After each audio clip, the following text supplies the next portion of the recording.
In 1955, a single bus company controlled 85% of all intercity transportation in the United States. Not a railroad, not an airline, a bus company. With 5,000 vehicles, 9,000 communities served, and 250,000 passengers boarding every day. That company was built by a broke Swedish immigrant who couldn't sell a single car. In 40 years, he assembled the largest land transportation system in American history. In another 30, his successors destroyed everything. Not because a competitor beat them, but because they made a decision inside a boardroom when they had no competitors at all. And the part that business school books still can't fully explain. They knew what they were doing. They chose it anyway. If that kind of story interests you, subscribe and hit the bell. And tell me in the comments, have you ever ridden a Greyhound bus? Carl Wickman was 27 years old, standing in the snow in Hibbing, Minnesota, completely out of options. He'd arrived from Sweden in 1905 with almost nothing. He worked the iron ore mines until the mine decided it didn't need him anymore. Then he scraped together enough money to try selling cars, specifically a 7-seat Hupmobile. He sold none. Not a single car to anyone, in a town full of miners who needed transportation. Most men would have quit. Carl looked at the car he couldn't sell and decided to drive it himself. Hibbing was a mining town. Alice, 15 miles south, was another mining town. Between the two, no rail line, no bus service, just frozen dirt roads and hundreds of miners with no way to move between them. Carl started a scheduled route, 15 cents a ride. On the first day, he packed 18 miners into a vehicle built for 7. 18 men in a 7-seat car. Carl Wickman sweating through a Minnesota winter, doing the math in his head, realizing he'd stumbled onto something that had never existed before. The first bus company in America. By the end of the first week, he was earning more per day than he'd ever made in the mines. That's not luck. That's what happens when someone pays attention to a problem everyone else had simply accepted as a fact of life. By 1915, Carl had a partner. By 1922, he had a network. By 1926, he had a name. The story of the name goes like this. A man named Ed Stone was driving one of the company's gray buses through a small Wisconsin town when he saw the vehicle's reflection in a storefront window. He said it looked like a Greyhound, lean, fast, built for speed. He pushed to adopt the name. In 1926, the Greyhound Corporation officially existed. By 1927, its buses were making transcontinental runs from California to New York. The growth pattern Wickman used was simple and devastatingly effective. Absorb competitors instead of fighting them. Ralph Bowen ran a competing service between Hibbing and Duluth. Carl didn't try to destroy him. He invited him in. That strategy repeated itself dozens of times over the next 2 decades, turning rivals into partners and expanding the network with every acquisition. But most accounts of Greyhound get a central detail wrong, one that changes the entire meaning of the story. For much of its existence, Greyhound did not manufacture its own buses. Not at the beginning, not during the golden years, not during the post-war boom that made the Greyhound terminal as iconic as a train station. Those silver-sided coaches that defined American roads in the 40s and 50s. General Motors made those. The classic GMPD 4016 buses rolling down the new interstate highways in the 60s. General Motors, too. Greyhound was an operator. The buses came from GM's Yellow Coach division. So what was happening in Pembina, North Dakota? And who actually built the buses that defined Greyhound at its peak? That answer begins not in North Dakota, not in the United States, but in Winnipeg, Canada. In 1932, a Russian immigrant named Harry Zoltok turned a small vehicle repair shop into what he called Fort Garry Motor Body and Paint Works. By 1933, Zoltok was building his own bus models from scratch. In 1943, the company renamed itself Motor Coach Industries, MCI. In 1948, Greyhound Lines of Canada became MCI's majority shareholder.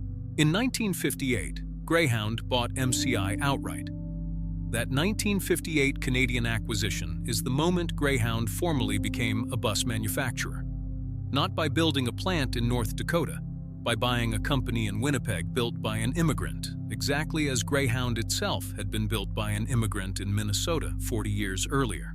In 1963, Greyhound pressed MCI to expand and capture more of the American market. A new plant opened in Pembina, North Dakota, 68 miles south of Winnipeg, close enough to coordinate production with the Canadian headquarters, strategically positioned in a region with loyal, skilled labor, hungry for stable industrial work. The first model assembled in Pembina was the MC5, a 35-foot bus with a rear engine, stainless steel and aluminum frame, powered by Detroit diesel engines. 300 units were delivered directly to Greyhound Lines in 1963 and 1964. By the 1970s, the Pembina plant was producing 500 buses a year. The MC7, the MC8, the rugged MC9, and the ambitious MC6 supercruiser prototype, commissioned by Greyhound in 1967 with an all-stainless steel chassis and a V12 engine that was illegal to operate in several states because it was too wide for existing regulations. At the plant's peak, more than 1,000 workers arrived every morning in a town that didn't have 1,000 permanent residents. Pembina was a company town in the truest sense of the term, not in the exploitative sense that phrase usually carries, but in the sense that a factory and a community become genuinely inseparable. Entire families built careers there across generations. Children grew up knowing what their parents made and feeling proud of it.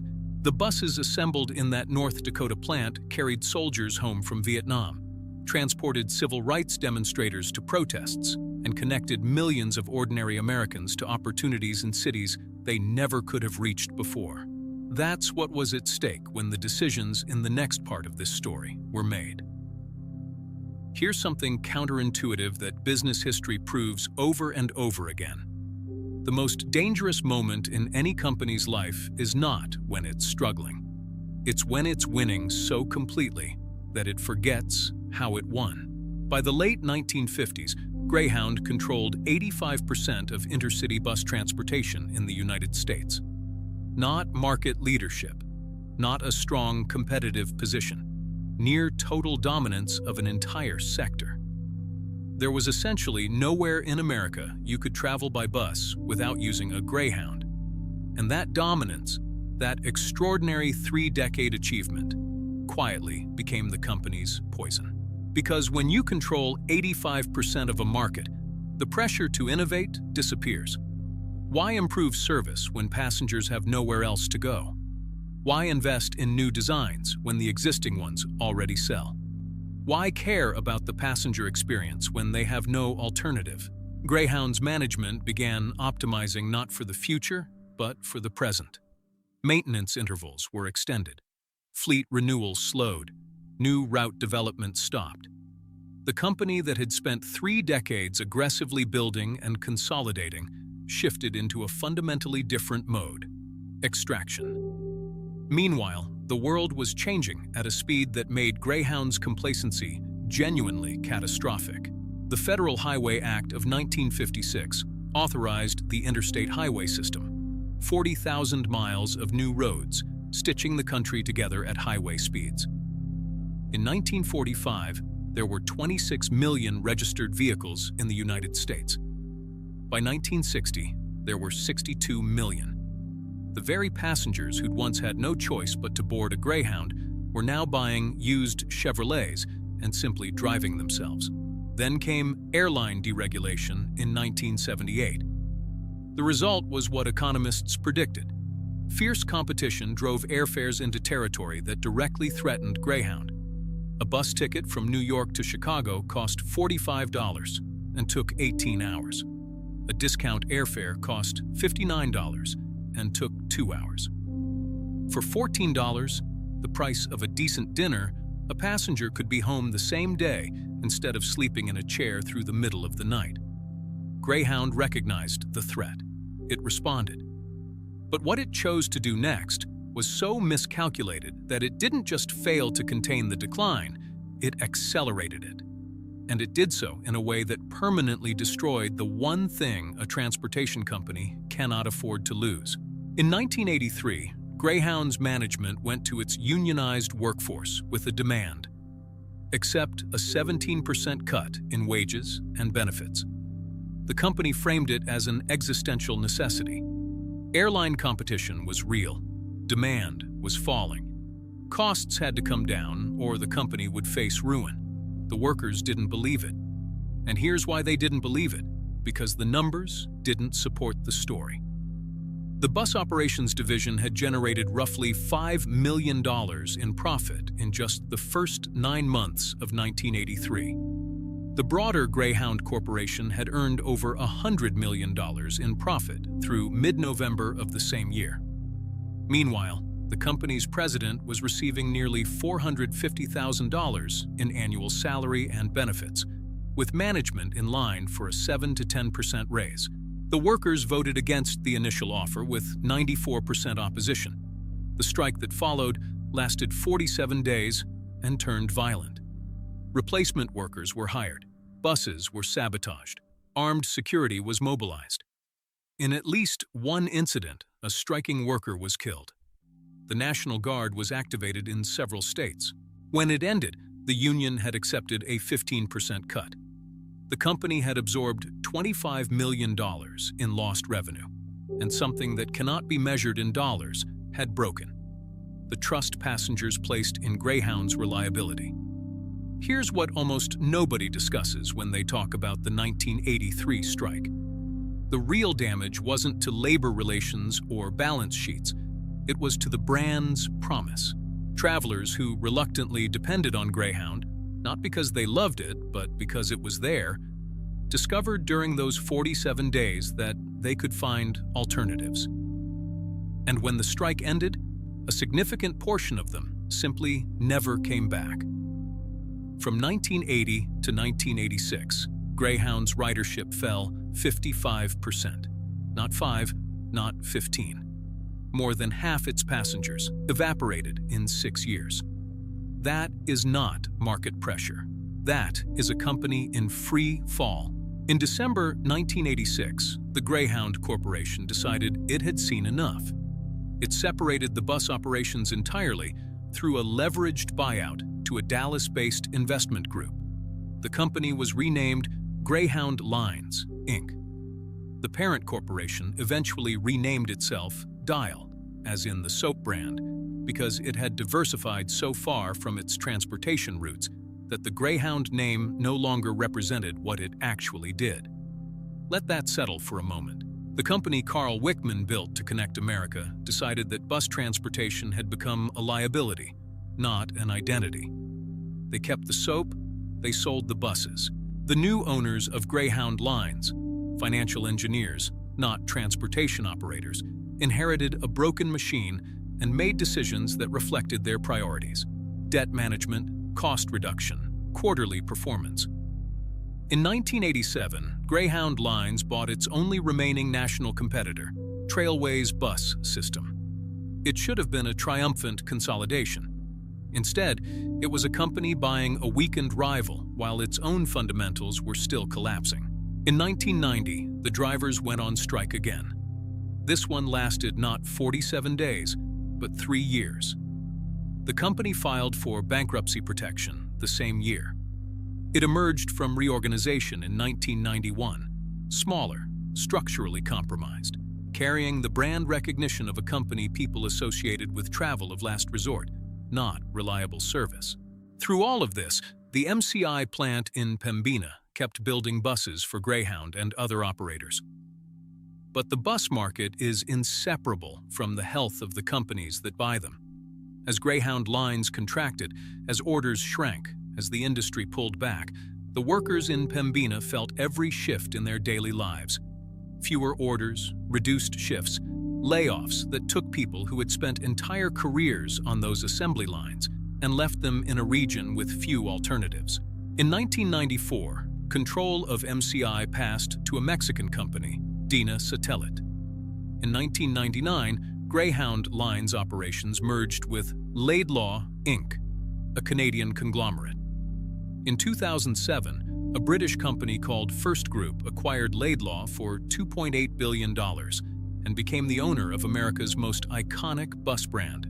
The company Carl Wickman, started with an unsold Hupmobile in a Minnesota mining town, was now an asset in a British transportation portfolio managed from overseas by people with no connection to the original mission.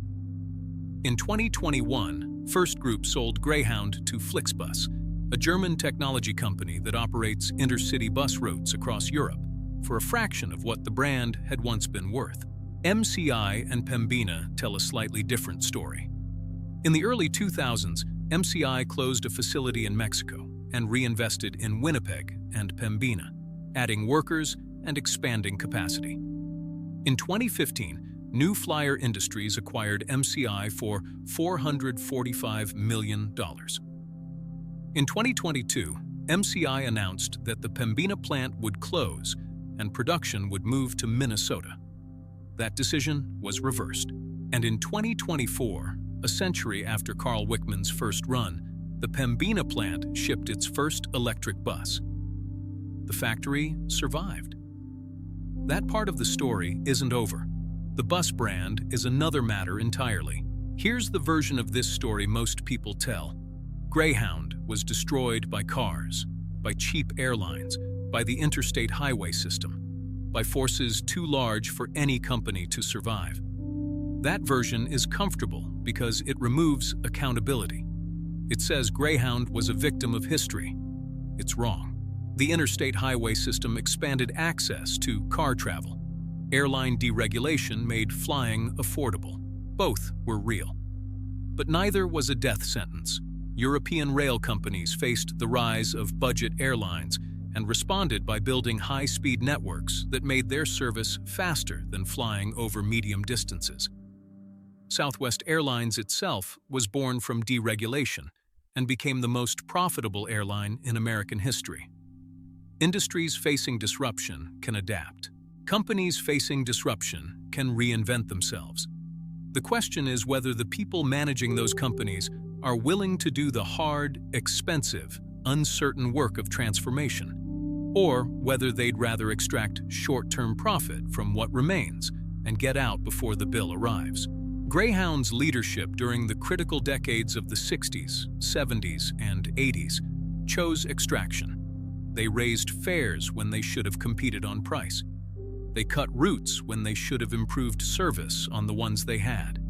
They went to war with their own workers at the exact moment they needed every bit of operational credibility they possessed. And they did all of it because the incentive structures in place, quarterly profits, executive compensation tied to short-term metrics, rewarded those decisions in the moment while destroying the company over time. The workers in Pembina who built the buses could only manufacture what management ordered. And management ordered mediocrity because mediocrity was cheaper than excellence, and the people making those decisions wouldn't be around to face the consequences. Carl Eric Wickman retired as Greyhound's president in 1946 and returned to Sweden. King Gustav decorated him. The citation read, "For serving those who were not served." Not the wealthy, not the connected, not the people with options.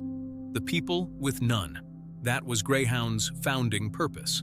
Not to capture market share, not to optimize quarterly returns, but to give mobility to people who had no mobility.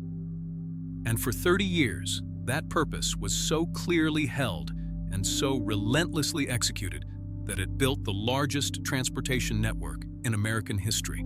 Wickman died in 1954. He never saw the strikes, the bankruptcies. His company sold to a British conglomerate and then to a German tech firm. He died believing he had connected America at a time when connection was genuinely difficult. He died right. What came after was a different company using the same name. Today, Greyhound serves approximately 1,800 destinations, and carries around 12 million passengers a year. The Greyhound still runs on the side of the buses.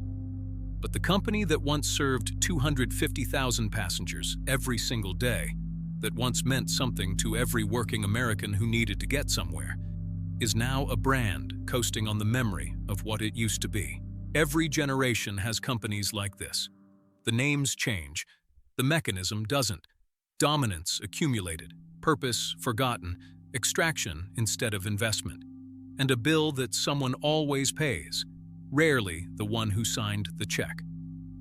If you want to keep understanding how that mechanism works, subscribe. Every episode is a piece of the same puzzle. Leave a like if this story changed the way you'll look at a company that seems untouchable. And tell me in the comments, which company today do you think is doing exactly what Greyhound did?